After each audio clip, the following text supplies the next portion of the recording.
The boy quietly delivered Christmas gifts to the neighbor's house, but unexpectedly, a passing patrol officer suspected him of stealing. The police stopped him and questioned his motives. The boy nervously pushed his cart, trying to leave, but was still handcuffed on the spot and mistaken for a criminal, taken back to the police station. The officer was confident, thinking he had just made a big arrest and was on the path to a promotion. However, he did not anticipate that in the next moment he would be asked to write a self-criticism report. Meanwhile, the boy received a warm welcome from an older officer who not only took him to watch a football game but also treated him to delicious hamburgers. This was not because of any prestigious status, but because the veteran officers understood the boy's true background. Although the boy was legally an adult, his intellectual level remained around that of a 10-year-old. Every day, he pushed his little cart around, often subjected to ridicule and rejection by others, but he never took it to heart. He simply enjoyed standing by the football field, watching the team practice. He did not expect that an accidentally kicked ball would completely change his fate. That day, a player kicked the ball out of bounds, and it happened to land at the boy's feet. He picked up the ball, thinking it was a gift from someone,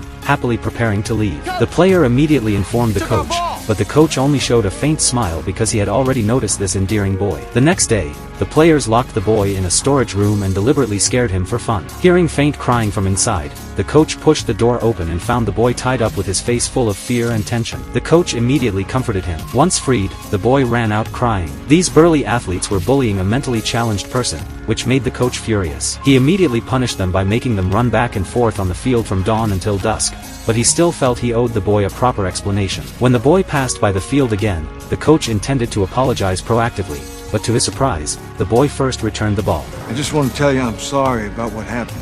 Feeling guilty, the coach invited him again to join the team. I'll find you something to do. Maybe you can help us out.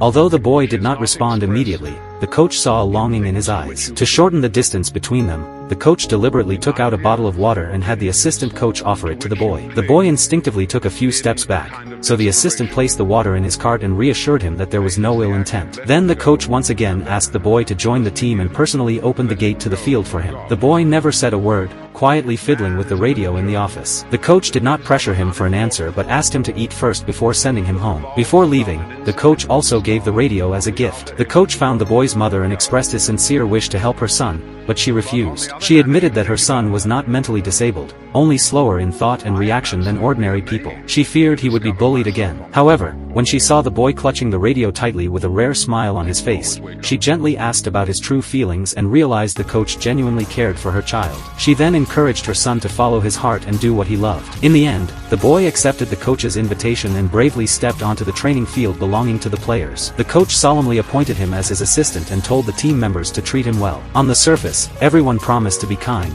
but behind the scenes, they still teased him deliberately.